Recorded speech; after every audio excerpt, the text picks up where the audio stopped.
விஜய் நேத்து அரசியலுக்கு வந்தாரு. ராஜேஸ்வரி பிரியா வந்து 9 வருஷம் இத்தனை ஆண்டுகளமாக மக்களுக்காக களத்துல நின்றுட்டு இருக்க. நீட்டுக்காக கண்ணீர் விட்டு அழுது அவங்க அப்பா மகனும் ஒரு மாநிலத்துக்கு வேற்று மாநிலத்துல போய் பரிசு எழுத வச்சப்ப அந்த தந்தை இறந்த போது அவர் எங்கள் ஊரை சேர்ந்தவர். அவருக்காக கண்ணீர் விட்டு அழுது அவருடைய துக்கத்துக்கு வரைக்கும் நேரடியா போயிட்டு வந்தேன். எந்த இடத்துக்கு நான் போகலன்னு சொல்லுங்க.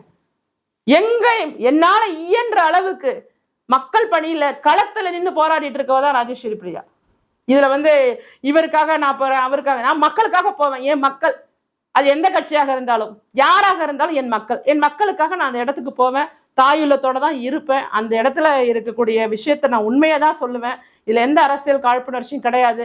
முடிஞ்சா அவங்க எல்லாம் திருத்திக்கிங்க, அரசியல் பயிலுங்க, நல்ல அரசியல்வாதிகளிடம் போய் பேசுங்க. இதை எப்படி எடுத்துட்டு போகலாம், இதை எப்படி how to utilise this crowd அப்படிங்கிறத பத்தி படிங்க. குறைந்தபட்சம் இது மாதிரி ஒரு நிகழ்வு நடந்திருக்கு, அந்த இடத்துக்கு நீங்க போகவே இல்லை, 24 மணி நேரத்துக்குள்ள போனாதான் அது துக்கத்துக்கு போறது. அப்புறம் போனா அது துக்கம் விசாரிக்க போறது. பாடி எடுக்கிறதுக்கு முன்னாடி போனாதான் டெத்துக்கு போறது. பாடி எடுத்த பிறகு போனா துக்கம் விசாரிக்க போறது. துக்கத்தை தவிர்க்க கூடாது, துக்கத்துக்கு தான் போகணும்.